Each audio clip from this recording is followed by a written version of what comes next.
আসসালামু আলাইকুম। কেমন আছেন সবাই? আশা করি ভালো আছেন। আমি সাবিনাজ ব্লগ থেকে সাবিনা। আপনাদের জন্য আজকে একটা মজাদার রেসিপি নিয়ে আসছি। সেটা হলো মসুরের ডালের চচ্চড়ি। আজকে ডালের চচ্চড়িটা একটু অন্যভাবে করার চেষ্টা করেছি। আশা করি আপনাদের ভালো লাগবে। আমি প্রথমে এখানে 250 গ্রাম পরিমাণ ডাল ভালোভাবে ধুয়ে পরিষ্কার করে নিয়েছি।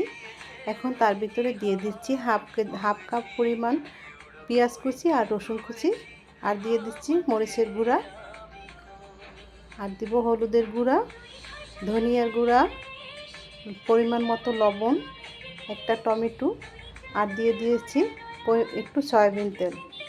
এখন আমি ডালটাকে ভালোভাবে মাখিয়ে নেব।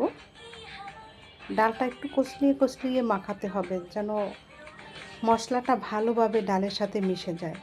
এখন আমি এখানে দিয়ে দিচ্ছি 4টা আস্ত কাঁচামরিচ। এখন আমি মূল রান্নায় চলে যাব। আমি প্রথমেই একটা কড়াইয়ে দিয়ে দিয়েছি 4 টেবিল চামচ পরিমাণে সয়াবিন তেল। তারপরে তেলটা গরম হওয়ার পরে আমি ডালটা দিয়ে দিয়েছি। ডালটাকে এখন আমি একটু ভালোভাবে কষিয়ে নেব। 5 থেকে 10 মিনিটের মতো কষালি হয়ে যাবে।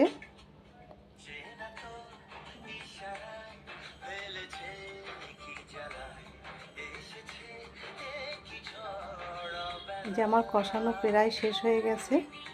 এখন আমি এখানে দিয়ে দিচ্ছি পরিমাণ মতো পানি। আমি এখানে গরম পানি দিয়েছি। গরম পানি দিলে ডালটা তাড়াতাড়ি সেদ্ধ হয়ে যায়। এখন ডালটাকে আমি প্রায় সেদ্ধ করে নিয়েছি। এখন দিয়ে দেব ডালের ভিতরে একটি ডিম। সেজন্য ডিমটাকে আমি জুড়া করে তারপরে ডালের ভিতরে দিয়ে দিয়েছি। এখন ভালোভাবে নাড়াচাড়া করে একদম মিশিয়ে নেব ডালের সাথে।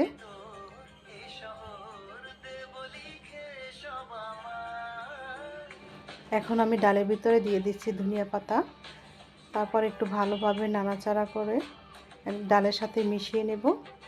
এখন আমি ডালটা বাগার দেওয়ার জন্য আমি প্রথমে দিয়ে দিয়েছি তেল, তারপরে দিয়ে দিয়েছি আস্ত জিরা আর 2টা শুকনো মরিচ আর পেঁয়াজ কুচি, রসুন কুচি।